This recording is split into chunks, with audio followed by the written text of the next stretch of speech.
Greetings, everyone. I'm David Coates, chair of the ACM SIG Mobile Awards Committee, and I'm very pleased today to be here to present the 2019 Rockstar Award. The Rockstar Award is intended to recognize one or more recent technical contributions made in the early part of a mobile computing researcher's career, resulting in notable influence on our field. And we define early career to be within 10 years of the person's highest university degree or younger than 40 years of age at the time of nomination. And the selection is based on the impact of the candidate's work in creating new ideas, paradigms, and tools related to mobile computing, with an emphasis on the depth and impact and novelty of their contributions. And so this is the formal statement of the Rockstar Award, recognizing an individual who has made recent outstanding research or product contributions to the field of mobile computing during the early part of that person's career. So you probably recognize many of the past recipients of this award over the years, each of whom has served on the Rockstar Selection Committee, which in the 2019 round was chaired by Ed Knightley, and included the people you see listed here. I am now the chair of that committee. I was not involved in 2019. We will in fact be presenting the 2020 Rockstar at Mobicom later this year.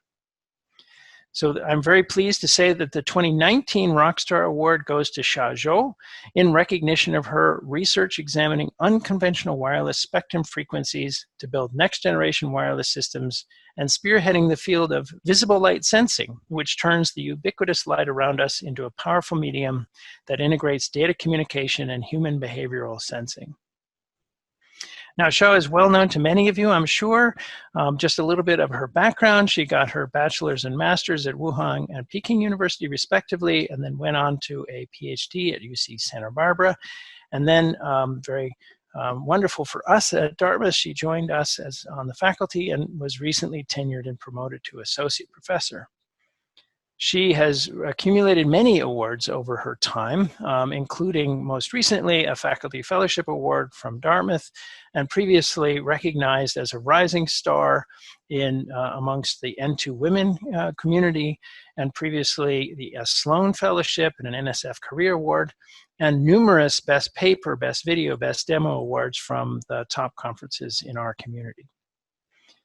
Now, as I mentioned earlier, that as you heard, her contributions have included many aspects of visible light sensing and visual light communication.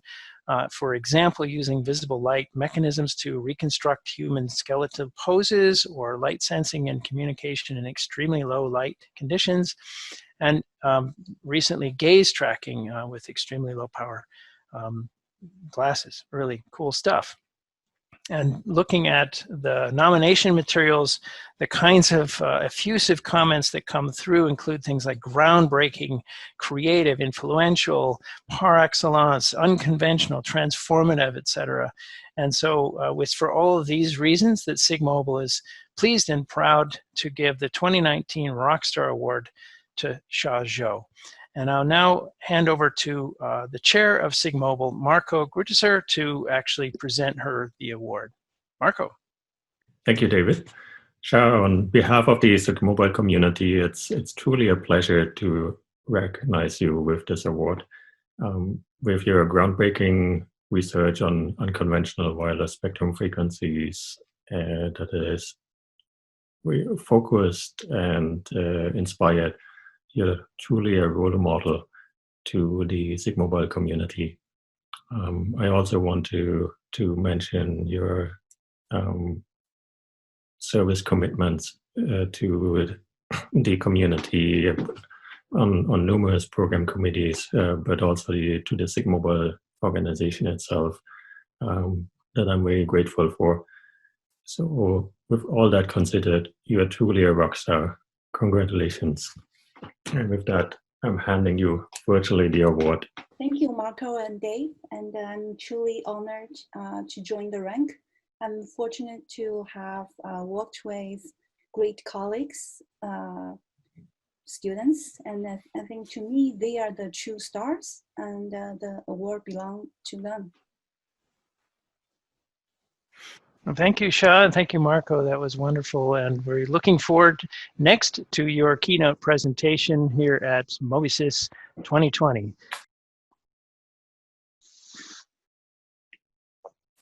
Hi, everyone. Thank you for joining my talk. I hope you and your family are well and staying healthy at this difficult time. I'm very happy to share with you my research journey after my PhD. In particular, I'll talk about how I got to my current topic, which is underexplored in our community. And I will highlight the things that have made me enjoy my journey on this topic. And I hope that my experience on taking a road less taken can be encouraging to those of you who are in a similar situation. So the title of the road less taken is inspired by one of my favorite poems from Robert Frost, The Road Not Taken. I particularly like the ending of it, which goes, 2 roads diverged in a wood, and I took the one less traveled by, and that has made all the difference. In many ways, I felt connected to the poem, both as a woman working in a male-dominated field and as a junior faculty working on a topic that is not mainstream. My faculty career started right after receiving my PhD from UC Santa Barbara. I joined Dartmouth College in the summer of 2013. During the transition from a PhD student to a faculty, there are many challenges to overcome, including weather. And one particular challenge is to determine the set of topics to take on as a faculty. Clearly, there are 2 options. One is to follow the topics relevant to my PhD. It's a safer and a more comfortable route. And another is to start something very different, which is clearly much riskier. And I wasn't sure about what I want to do in the beginning. And then later that year, I went to MobiCon. I was there a day before the main conference. I remember walking around randomly across different workshops, and I bumped into the WinTech workshop. And the keynote given by Professor Edward Knighty from the Rice University got my attention. And he talked about spectrum access using different frequency ranges. In the end of his talk, he mentioned the use of visible light as the emergent paradigm for wireless access. And that was my first time hearing about visible light communication. And it really opened my eyes.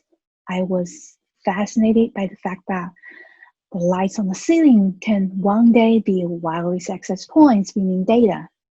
I was also struck by the fact that visible light spectrum can offer such a huge bandwidth, 10 times wider than the total radio spectrum. And even better, it's free. So I remember thinking to myself, hey, that's a pretty cool topic to work on. So I started to learn more about it right on my way back to Dartmouth. I started from this TED Talk given by one of the pioneers on VLC. So I highly recommend it if you want to get a primer on this topic. And the more I learned about it, the more determined I became to work on this topic. So what's a better way to start a topic than writing a proposal? And that's exactly what I did. I put together a proposal later that year on this very topic. So the proposal builds on VLC, but extends it to sensing. And it envisions that future indoor spaces will take advantage of existing lighting infrastructure and use light as an integrated medium for both data communication and human sensing. So we're not just using light on the ceiling to beam data, but also piggybacking sensing of human behaviors as additional functionality. And this can be achieved by embedding small and low-cost light sensors in the environment that sense how our body interacts with light. I was pretty nervous after submitting the proposal because I didn't have much experience working on this area. But fortunately, my proposal was funded later. Huge thanks to NSF, and that has helped to initiate the line of work our group have been working on until today. And it has been a journey that I enjoyed very much, but it's not without moments of doubts, especially given that this is still futuristic and niche topic with traditionally a limited set of application scenarios. But what really made me enjoy the journey so far are two things. One, given that this is an underexplored topic, I really like the fact that I can contribute more to help shape and define the future of this direction. And in particular, I have focused on extending and broadening the application scenario of VLC, making light communication go beyond communication. And the second aspect I really liked is the cross-area nature of this topic. It intersects with different areas in computer science, including graphics, vision, HCI, robotics, and machine learning, as well as disciplines outside CS, such as physics, optics, engineering, and the material science. So it motivates me to work with people from different areas and disciplines. And I really like the cross-area and interdisciplinary nature of the work. It's very refreshing and intellectually interesting. So I will give examples on both fronts, starting with the broadening of application scenario. And this is exemplified by our effort on using light for human sensing. We studied a range of human behaviors. So this started from the license project in 2015. And in the project, we demonstrated the feasibility of reconstructing a whole body skeleton pose by reusing a VLC network. So this is a testbed we built in the early days where we have modulated LED lights on the ceiling. And on the floor, we have more than 300 sensors painstakingly wired by my PhD students. And here my student Tianxin is gesturing on the testbed, and the system can reconstruct the skeleton pose in real time, as shown on the display. So what's nice about it is that we are not having cameras in the environment, nor on-body sensors. It's purely based on the blockage information observed at each individual light sensor. So we overcame challenges of separating light from different sources, as well as aggregating a 2D blockage map observed from different directions to reconstruct a 3D skeleton pose. So that was a fun project, but it's only a fun academic exercise. It's not practical. It just has way too many sensors, and it assumes a static user with no orientation, and we haven't considered other objects in the environment that can also block light. So that motivates us to take a further look at those challenges in our next work. And to reduce the number of sensors, we are motivated by the fact that there are already a large number of light sources in the environment. And given the symmetry of light propagation, the number of light sources can be utilized to reduce the required sensors for our sensing system. So that leads to our next project called Starlight, where we build customized LED panels on the ceiling containing much more light sources. They are modulated. And on the floor, now we have much fewer sensors, only 20 in this testbed. So we also overcame challenges of user mobility and furniture blockage As you can see now, user can freely moving around in the room while gesturing, and the system is able to reconstruct a skeleton pose on the fly. So, and then we build a miniaturized setup of the system and build a table land to reconstruct hand skeleton poses. It has a similar principle. We have modulated LED panels on the top, and then 16 light sensors embedded on the lamp base, so the user can gesture above the lamp base, and the sensors will see how the hand is blocking light from different directions, and will aggregate that to reconstruct the 3D hand poses.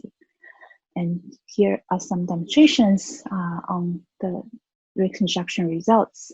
And we also show that it can be used to interact with different applications, including playing games like the Angry Bird and playing instruments, as you will see here. So it's all fun. But after those projects, I still felt somewhat unsatisfied, mainly because all those projects are still a bit disconnected from the practical setting we are facing today. They all assumed the presence of a VLC network, meaning that the lights are actively modulated, which is not the case yet. So I was thinking hard about how to do something more relevant to the practical setting that we are facing today. And the more I thought about it, the more I realized that all the prior projects essentially can boil down to this minimalist sensing approach, where we are essentially replacing invasive cameras with low-cost and small light sensors. And this is a very general system methodology, can be applied to a broader set of sensing problems. And from the system's point of view, it brings many benefits, including much lower cost, a significant reduction in the power consumption, and a much smaller form factor. So we then went beyond the VLC setting and applied this more general sensing methodology to a set of sensing problems in the general and the broader practical setting. So we looked at the problem of eye tracking and the sensing of face-to-face interaction. So in the interest of time, I will use eye tracking as an example. Eye tracking is gaining traction these days, given the rise of head-mounted displays for virtual reality and augmented reality. And today's wearable eye trackers commonly use cameras together with near-infrared emitters. So it shines infrared light to the eye, captures infrared images, and then apply image processing techniques to extract the pupil. And commercial eye trackers are commonly costly, like these Tobii eye tracking glasses cost more than a few $1,000s. And it's also power consuming, requiring external battery packs. And we went to, we are here trying to lower the barrier and the cost of eye tracking using our minimalist sensing approach. And we looked at the problem in two settings, including virtual reality and augmented reality or regular glasses. So I will start with virtual reality. Eye tracking is very important for VR. It can provide a new interaction method, allowing the user to interact with the virtual scene simply by their gaze. It also allows optimized rendering that adjusts the resolution based on where the user is looking at. It can lead to significant energy savings because display is one of the most power-consuming components in VR. So we designed a system called light gaze. It senses how our eyes are reflecting incoming VR screen light to infer the gaze direction. So the idea is based on this light absorption property of our pupil. Unlike other places of eye which directly reflect incoming light, pupil is essentially a hole in our eye. So light can go through it to be either absorbed or reflected by the retina. So it depends on where the pupil is, the reflected light in that direction will be much weaker. And in the VR setting, we have the VR lens and the VR screen in front of our eye. So the light emitted by the screen will be passing the lens and then either to be reflected or absorbed by the eye, depending on where the light ray is hitting the eye. So now if we add a circular array of light sensors around the VR lens, we can then sense the reflected light in different directions and use it to infer the gaze direction. But as you can see, the big challenge here comes from the dynamic nature of screen light. Because of the rich VR screen content, the resulting screen light varies both spatially and temporally. So the light changes observed by each sensor is a combined result of inherent screen light change and pupil movement. And these two types of changes have a comparable magnitude, meaning that it will be very challenging to separate them out. And to address the challenge, we designed a dual-sided light sensing unit. It's a thin, ring-shaped circular board with sensors embedded on both sides. So the sensors on the front sides facing the screen sense the incoming screen light intensity, and the back sensors facing the eye will sense the light reflected by the eye. So now, given the two sets of sensor reading, we can do a better job in extracting features related to the pupil movement. And in particular, we applied the light transport model from computer graphics and use it to estimate the reflected light under the current incoming screen light, assuming a center pupil. And then we compare that to the measured reflected light to extract features related to pupil movement. And those features will be then fed into the machine learning model to infer the gaze direction. So we implemented the design and integrated with the existing VR headsets. And we also added a solar panel on top of it, just to see how much power we can harvest from ambient light. And this is for the closer look at the licensing unit, both the front and back side. And we have done experiments with 30 participants, and the results show on average, the accuracy is 6 to 10 degree within user and cross user. This is all done with power consumption below 800 microwatts. So the whole eye tracking system can be powered by the energy harvested from indoor lighting using this solar panel on top of the headset. So, and then we moved on to the setting of augmented reality or regular eyeglasses. And unlike the VR setting, which is isolated with the VR screen as a single and constant light source, augmented reality has an open space, so the ambient light can come in from arbitrary direction and interfere with our light sensing. So it is very challenging to deal with this uncontrolled nature of ambient light interference. And to overcome the challenge, we added a few active light sources around the eye, and we selected near-infrared LEDs because of their imperceptibility. So we mixed them with light sensors around the eye, and then as the pupil moves, we sequentially switched on each near-infrared LED, shining a focused light beam to the eye. In the meantime, the sensors will be measuring the reflected light in different directions under each LED light. And then this licensing results will be aggregated and fed into a lightweight learning model for the inference of both the pupil size and the position. So another interesting element we considered in this work is the consideration of characteristics of eye movement. So if we think about it, there are 4 types of eye movements, including fixation, meaning the eye is staring at an object, and the smooth pursuit, which occurs during slow reading.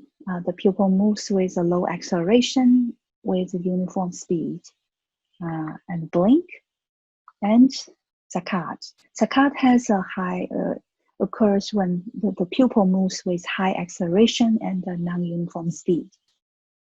So if you look at all the types of movements, only saccade is relatively more difficult, is unpredictable, but other types of eye movements are either predictable or doesn't require the need of pupil sensing.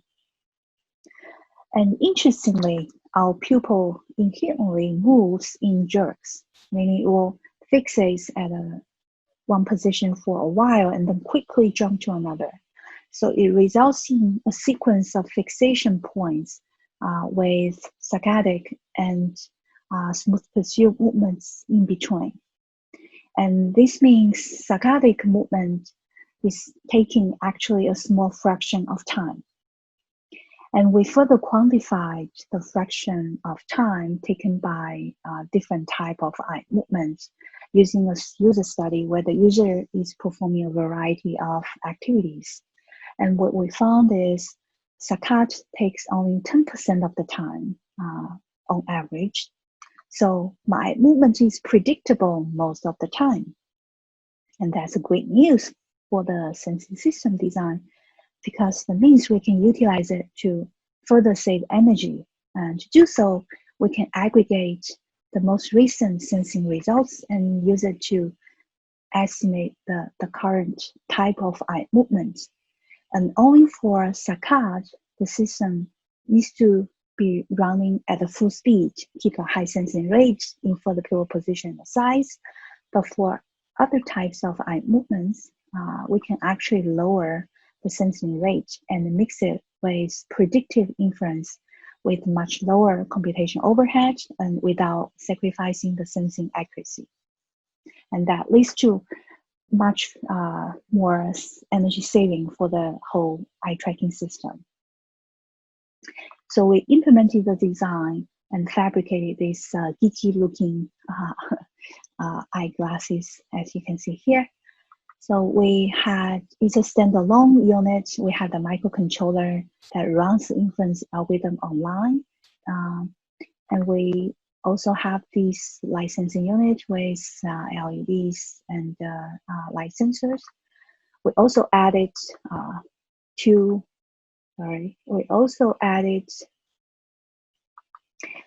pieces of solar films at the side arms of the glasses, which can harvest energy from the ambient light.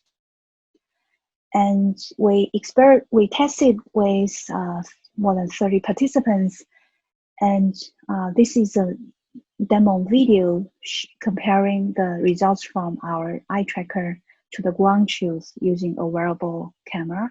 As you can see, on average, the pupil position and the diameter tracking has accuracy, has a sub-millimeter level accuracy, and the overall power consumption is less than 400 microwatts. So the whole system can be powered by the energy harvested from the ambient light. And this project has attracted industry interest, and several startup companies have contacted us and for possible commercialization of this technology. So we are very glad that we are providing solutions closer to the practice.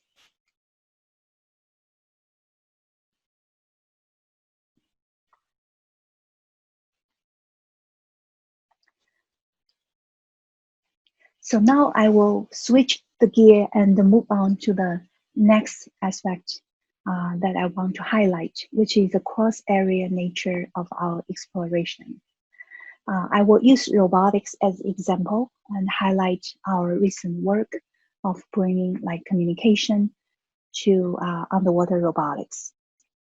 And this problem came to me through my conversation with our newly hired faculty in underwater robotics. And he has worked extensively using underwater autonomous robots for environmental monitoring and ecological survey. And he mentioned that a big challenge is the coordination of those robots. It's very beneficial to have an aerial drone flying and providing a bird's eye view to improve the situation awareness. But the communication between the drone and the robot is a big challenge. There are some simple options to get around it. One is to instruct the robot to periodically resurface for data exchange, but it will interrupt the current operation of the robot that's inefficient. We can also deploy a network of buoys on the water surface.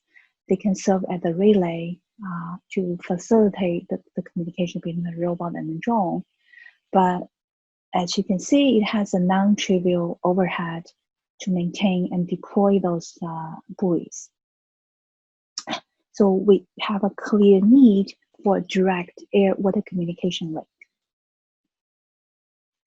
And that's a very challenging problem because most existing wireless communication technologies assumed a single physical medium, and they are inefficient in this cross-medium setting.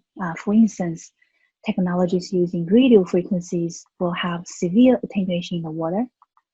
The attenuation can be mitigated by using lower frequency RF signals, such as those in the kilohertz range, but it will result into a very big antenna, too big for the underwater robot.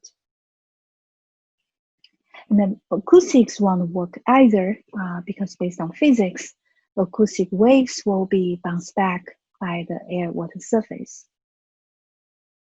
And the very interesting recent work looked at the combination of RF and acoustic for building the direct air-water communication link, but it's unidirectional and has relatively low throughput. And we turned our attention to light and found that light can be a very good candidate in this problem setting because light can pass the air-water boundary efficiently with very little power loss, less than 10%. So it can easily form a bidirectional link. And even better, if we consider laser light, the energy concentrates on a very narrow wavelength range, so we can select the wavelengths with the least attenuation in the water and air to maximize the transmission distance. And further, lasers are fast. It supports gigahertz modulation speed to enable high-speed communication. And in the literature, there are prior works looking at laser-based air-water communication, but the prior works assumed a controlled lab setting with a static water, and they also require bulky benchtop equipment. So there is still a big gap to bring those laser links to practice, and that motivates us to address those challenges in our project. And the main challenge we are aiming to address is wave dynamics, and this is a big problem given the directionality of laser, and it can cause misalignment between the drone and the robot, resulting in link unavailability up to 70% of the time. And another challenge is ambient light interference. Especially in the outdoor setting, sunlight can be very strong, up to 100,000 lux. So it can easily saturate the sensor and make them insensitive to decode the changes from the light changes from the transmitter. And lastly, also because of the directionality of laser, we'll have to steer the laser to reach robots at different locations. And existing laser beam steering methods, however, are bulky and expensive or have a very limited steering range. So we need a new solution here. And we address those challenges in our N-Flight project. We built customized laser transmitter and receiver, and we augmented with an ultrasonic sensing unit. It can sense the wave condition to inform the laser steering to maintain the link connection. So I will highlight a few key design elements here. So the transmitter design, the main problem is to realize full hemisphere beam steering. And the challenge is to realize it using low cost and small hardware. And MEMS mirror is a very good candidate. It's compact and enables fine-grained steering, but the problem is it has a very limited steering range, less than 20 degrees. And to address the problem, we used a fisheye lens to extend the steering range. And many of you probably already know, fisheye lens is widely used by today's cameras. It's mainly to aggregate light from the full hemisphere to an image plane. And given the symmetry of light propagation, here we are using the fisheye in the inverse direction to extend a small incident angle range to a wide output angle range up to 180 degrees. So to do so, we can add the fisheye lens in front of the MEMS mirror. We also added a triplet lens to correct the incident angle. So now the laser beam will be first reflected by the MEMS mirror and then go through the triplet lens and the fisheye lens. So as the MEMS mirror steers the laser beam in this narrow range, the fisheye lens will be able to extend it to the full hemisphere. So it allows us to do the full hemisphere steering with sufficient granularity. The receiver design, the challenge is to deal with a strong ambient light. In particular, given that we are using low power laser, is particularly difficult.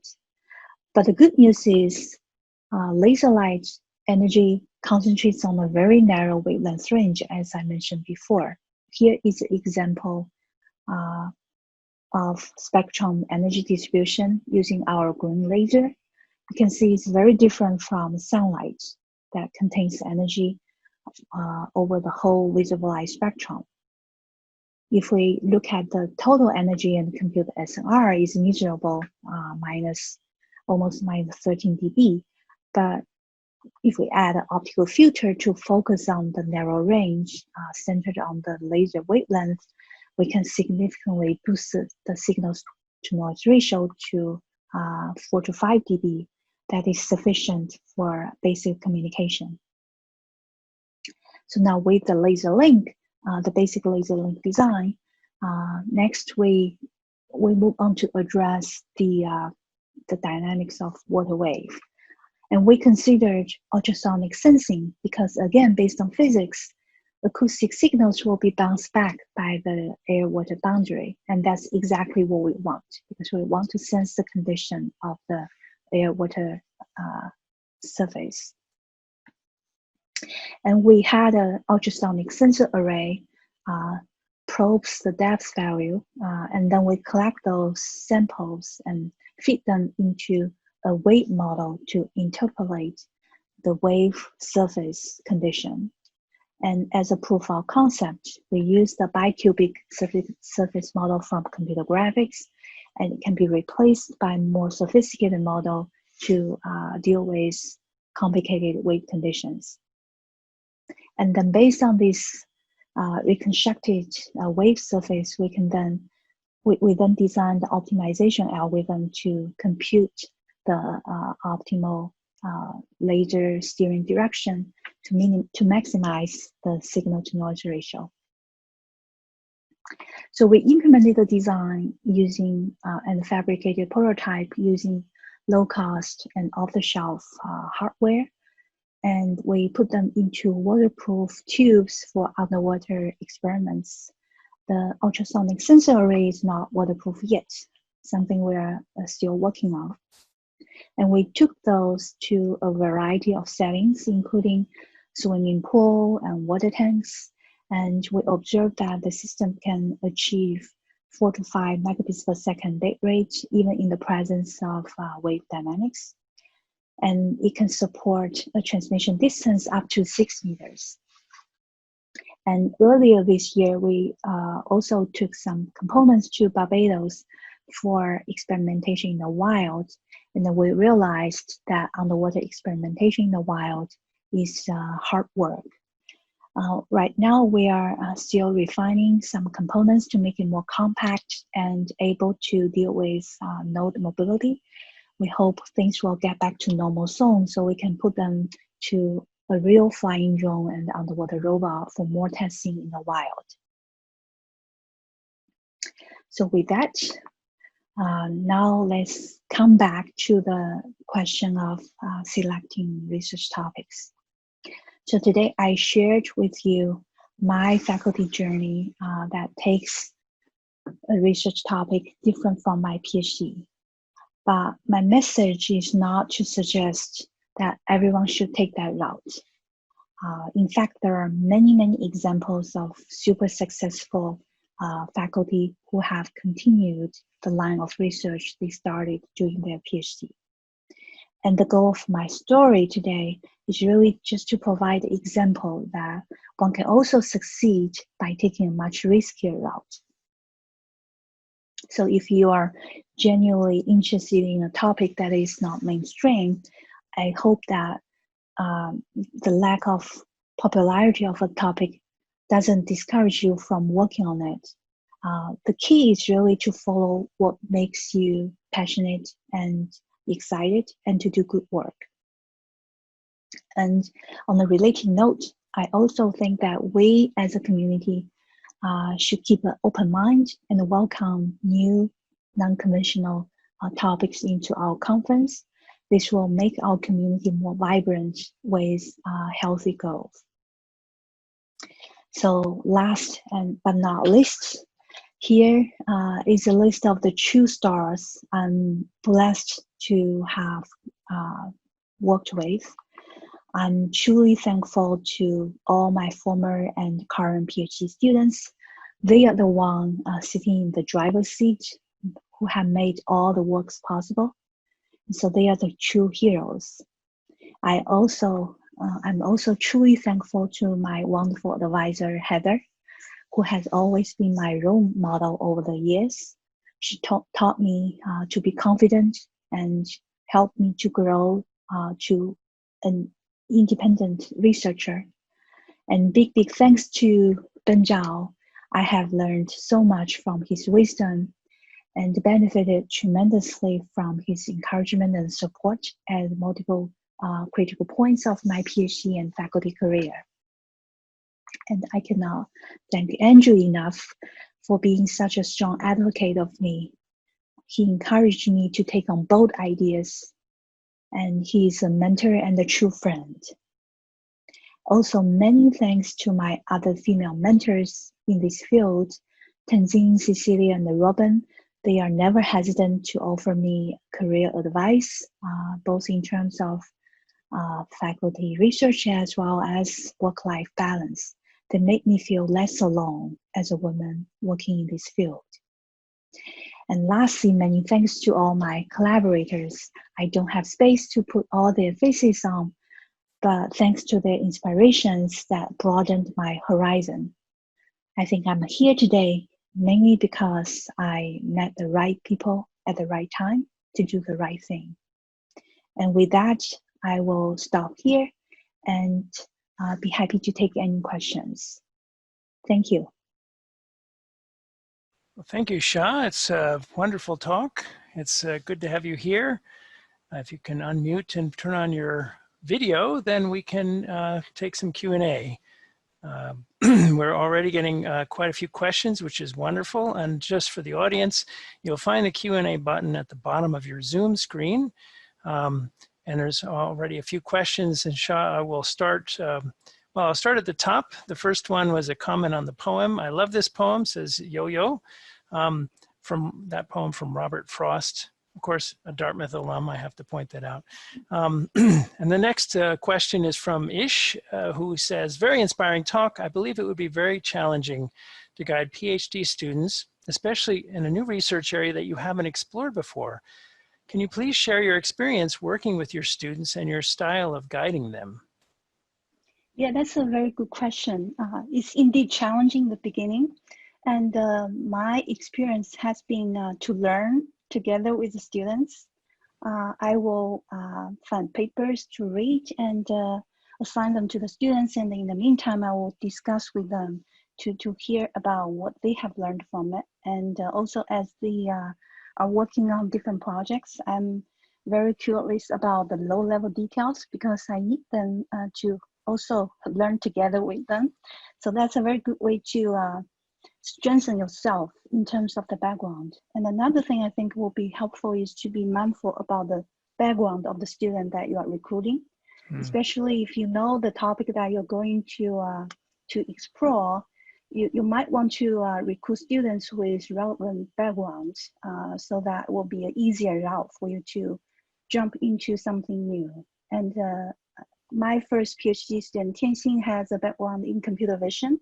So that has been very beneficial, given that our first few projects has been the skeleton pose reconstruction.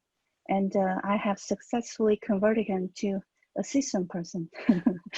So I think these are the two main things that I would like to highlight. Yeah, good points. I've learned so much from students over the years. It's really, I think, a two-way relationship in many cases.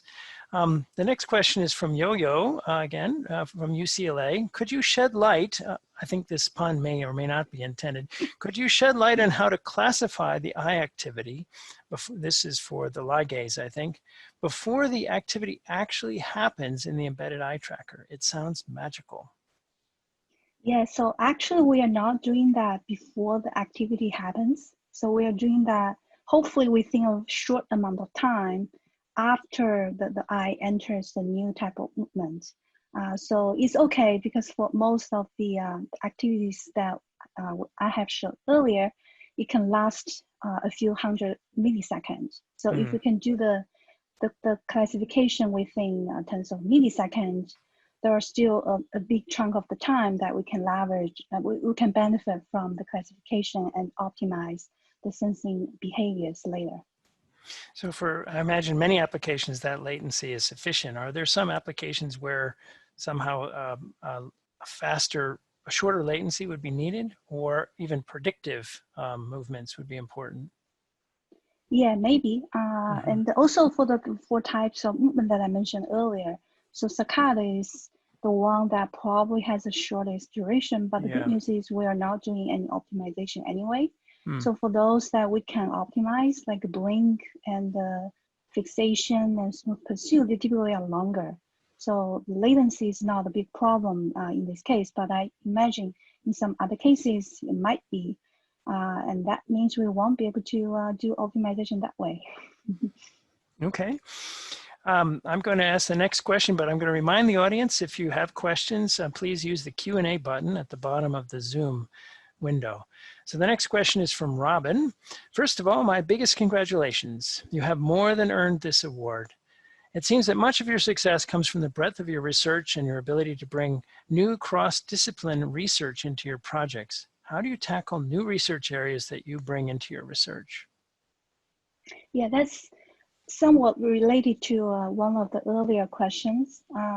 So I think one reason that I'm able to go across areas is really due to the fact that I talk to people from other areas often, and that's how I get to know problems from other places and also get to know methods from other areas and trying to apply them in our problem setting. Is a again, it's a very challenging beginning. So I think my main method is, again, to learn together with the students and also to learn from others in the area. And I like that challenge because I feel like I learned more that way, rather than just keep working with people with a similar background all the time. So I think, to summarize, to learn from others and also the students. Yeah, great, great. Next question is from Gurkhan. Thank you for the amazing talk. What inspires you to start a new line of work? Do you consider industrial applications which do not use VLC, or do you consider improving the capabilities of visible light sensing and communication, then apply to a new problem? Yeah, I was inspired to start a new line of work because I was bored of working with something that I have been working on for many years. And also I typically start something I feel excited about. I think visual light is one example. And another example is the recent line of research that we have started, which is a fabric-based sensing. I'm very fascinated about the potential of soft electronics and fabric for human sensing. So that's something we started recently as well. And as for the application of visible light communication, I think right now it's still relatively in a very early stage. So it might take more time for us to see real deployment of this technology. There are a few barriers that we have to overcome before we can see VLC to be widely used. One of the barriers is the need to modify the lighting infrastructure. And we have to have some incentives for those lighting manufacturers to change the way they manufacture those the lighting materials. The current LEDs are designed for lighting, not for communication. So off-the-shelf LEDs are slow, actually. It's at most tens of megahertz, and that gives us at most tens of megabits per second. So comparable to RF, and others will say, hey, why bother using VLC at all? So I think maybe as the lighting industry evolves, as we see a newer generation lighting comes in, which has a faster modulation speed, maybe VLC will be more attractive in that setting. And with the current capability of LEDs, I would envision VLC to be used in a limited set of settings where you don't want electronic interference at all. From RF, yeah. Right. And right. And also in cases where you want to provide connectivity to environment with densely packed nodes, and given the directionality of light, is perfect for a high level of spatial reuse. So I would imagine a few problem settings where light can really benefit, but for a wider deployment, will still need time. It sounds like it's other than specialty applications, a chicken and egg scenario, right? Once you have these better LEDs, then VLC would be more viable. But until people want to deploy VLC, then why would they make better LEDs or cheaper ones? Right. So another benefit of having better LED or maybe other types of luminary is really the improvement in the lighting efficiency as well. So for instance, if we switch to laser-based lighting, laser has a much higher efficiency in converting electricity to light. So it's not just for the purpose of communication, but also to save some money for illumination. Okay, good. The next question is from Mingwei. Great talk. So what are the potential untaken roads in our community that may lead to success? Just want to know your very personal opinions. Give away your best ideas is what he's asking. That's a very good question. I also want to have the whole list so I can look at them. I think I'm mostly driven by my own interest. Like the fabric sensing is one example. And I don't have the whole list, but I think my main message in the talk is to let your interest to drive your decision on what topic to work on. rather than to be too influenced by the popularity of a topic. It's okay if the thing you are interested in is not the super hot or popular topic today. Yeah, I was thinking back to your opening story about WinTech in 2013. You went to a talk that turned out to be very inspiring and set you off on this new course. And I was wondering, that was very lucky, right? Very fortunate timing. And is there some advice then for students, perhaps, about Right. how to find those inspiring situations? Yes, I think that the easiest one is to go to all the conferences, especially young faculty, right? Young Mm-hmm. faculty in the beginning of the career is often challenged to know what you really want to work on. So a benefit of being a faculty is that you don't need to have a paper to go to a conference. So try to go to those conferences as much as possible. It's not only helpful to make yourself visible, but also open you up to a range of different ideas and topics worked on by others in the field. And I find that's often stimulating. So you can get new inspiration that you would never expected in the beginning. Yeah, that's a good point. Sometimes conferences, not just a little outside your field, Right. can be the most Yes. inspiring or give the new ideas that you hadn't seen before. Great. Yes. Okay. So Mukulika, I'm sorry if I'm saying your name incorrectly. Thanks for the wonderful talk. How do you start a new line of research? Did you cover all the material related to computer vision, say? What is the trade-off between the time needed to cover and someone else starts on the same problem?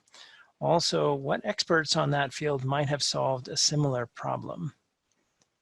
Right. So I think one way to go about it is to be problem driven. So you Mm-hmm. don't, because the field there's just so much to learn.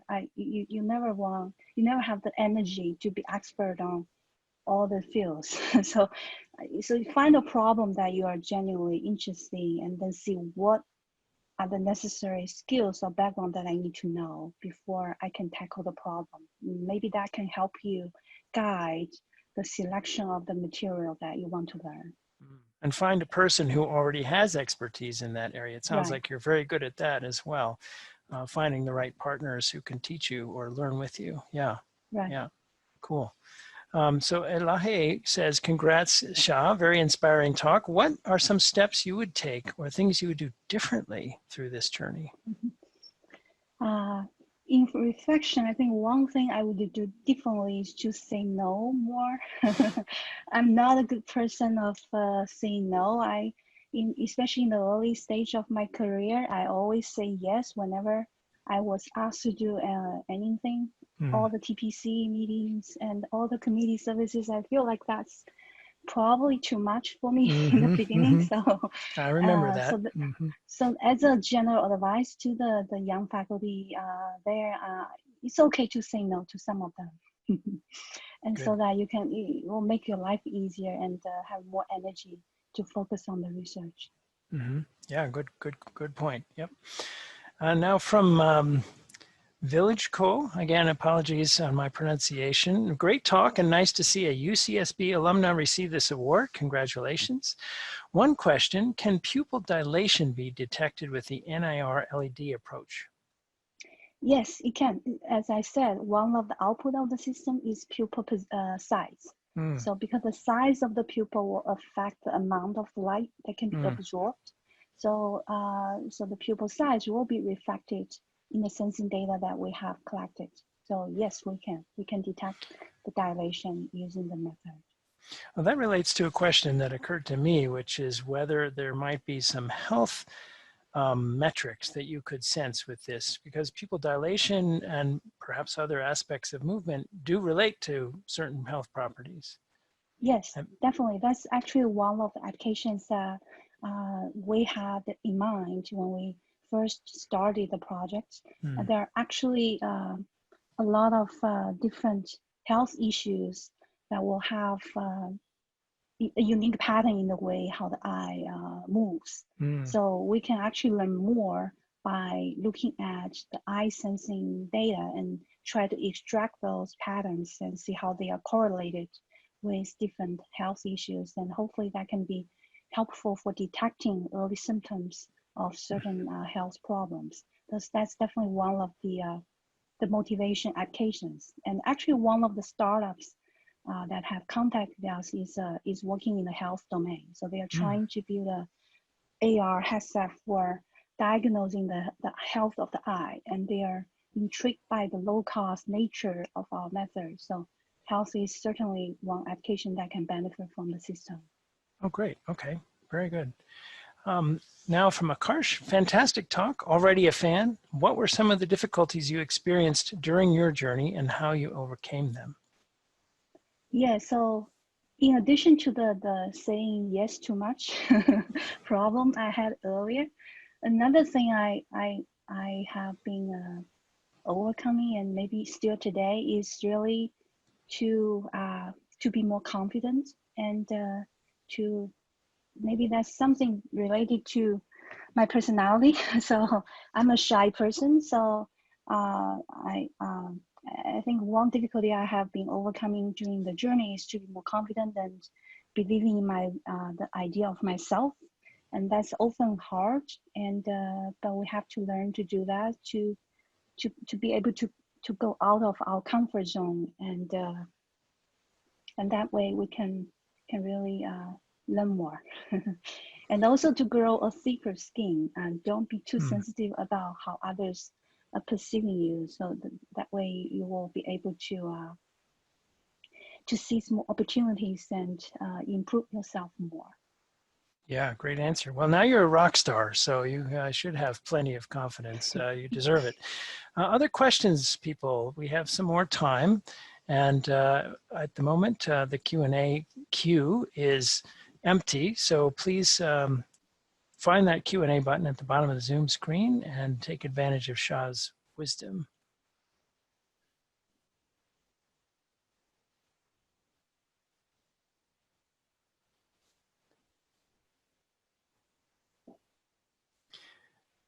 Here we go. Okay, how to be so charming. Hamid asks, when is my super bionic eye ready to buy? That's a good question. And yeah, we are working on the startup. We're still in the process of working with the startup company. I don't know. I don't have a timeline yet. But Hamad, I will let you know whenever it's ready. Another question is, do you have any tips on teaching? Good question. So teaching, that's, so if, I think for the courses that's related to your research area, I think one way to make it fun to teach is to integrate some of the project that you are working on into the curriculum. I think the student can benefit from learning the state of the art on a particular topic, and it also make yourself more excited about what you are teaching. And I think that's one tip to offer. For the intro level classes, I don't have any particular tips. It's relatively standard. I think you have to find ways to make it an enjoyable experience, and find things to like about teaching, so that you will be you will like the process of teaching. Yeah, very good.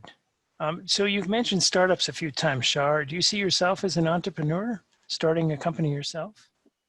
Not yet. I feel like I don't have the bandwidth to do both the research in academia and starting a startup in the meantime. But maybe if I find the right partner, that could be a possible path in the future, but not right now. The time is probably not here yet. Okay. Anonymous question. As a new PhD student, it would be great if I could get your insight on how mentors could be helpful in guiding me through my research and how not. I find mentors tremendously helpful. Like I mentioned in my last slide, I had both male and female mentors over the years, and the mentorship is tremendously helpful when you need encouragement and support, and you can learn from their experiences on how to overcome certain challenges. I highly recommend that you find a mentor, or maybe a few, either in the field or from your department, so that you can have someone to always go to whenever you have doubts or questions about research or work-life balance in general. Yeah, good advice. Siddharth asks, what unseen directions do you think the wearable devices and or device-free areas of research will take in the next 5 years or so? I'm bad at predicting the future, but unseen directions, I think wearable will be taking 5 years. I think we can all say that in the future of the wearable and the future of the wearable devices is to be more invisible. I think the key is to really wave the sensing ability into our everyday fabrics, so that you don't feel like the technology is with us. It's embedded in the environment. It knows what you are doing and can respond correspondingly, and how to get there, and it's on us. So we'll keep improving the things that we are doing now, and hopefully make the technology more non-invasive and better integrated with our life. Very good. Another anonymous question. How do you balance long-term risky projects and short-term publishable works? Or maybe they're not mutually exclusive.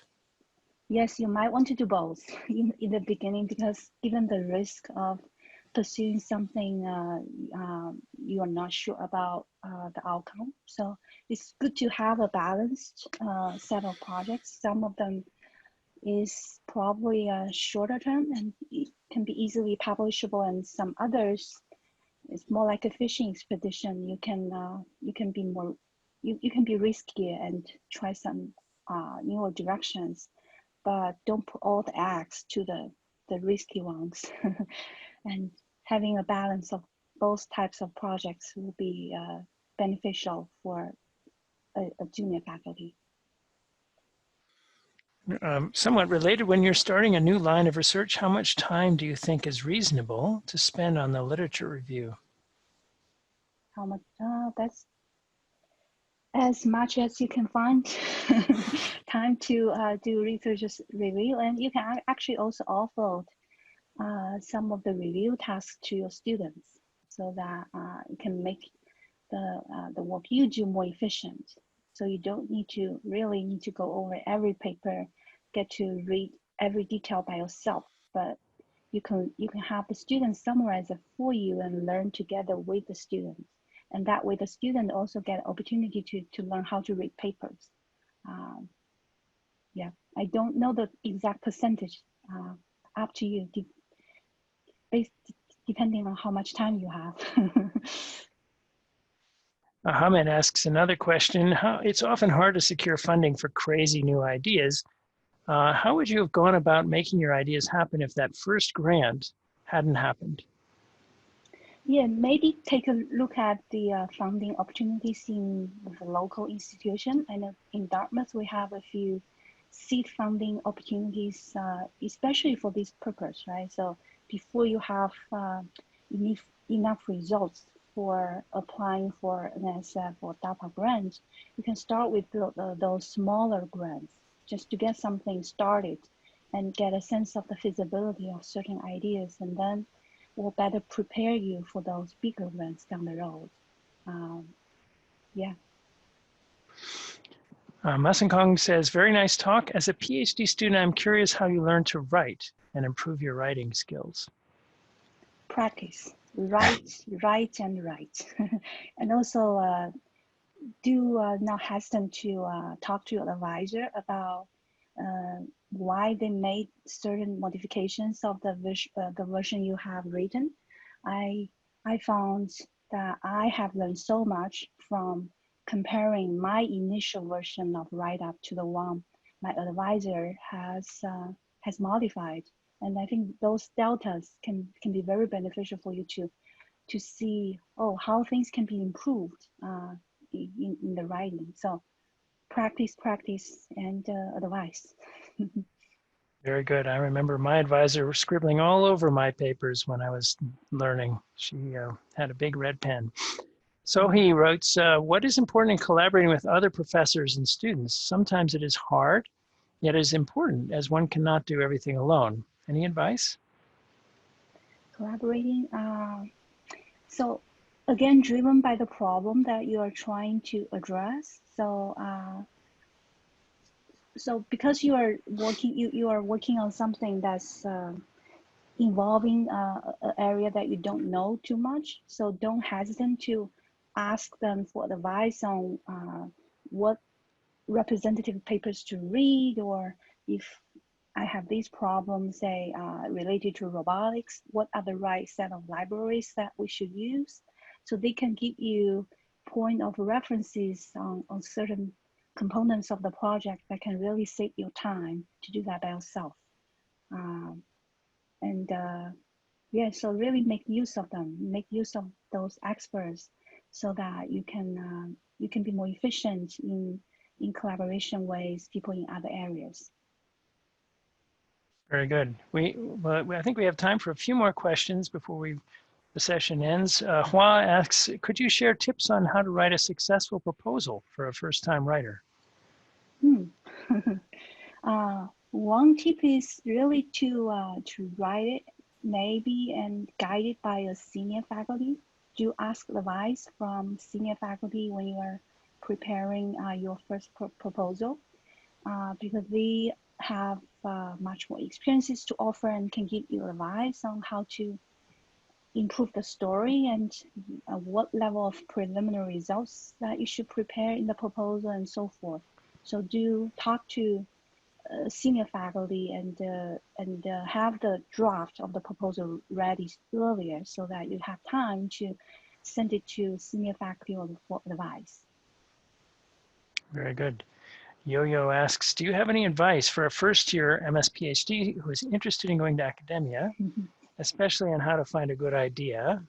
And could you share tips on how to deal with peer pressure? Yeah, so first year. So I think if you're interested in academia as a PhD student, I think the key is to do good research. If you do good research, other things will follow.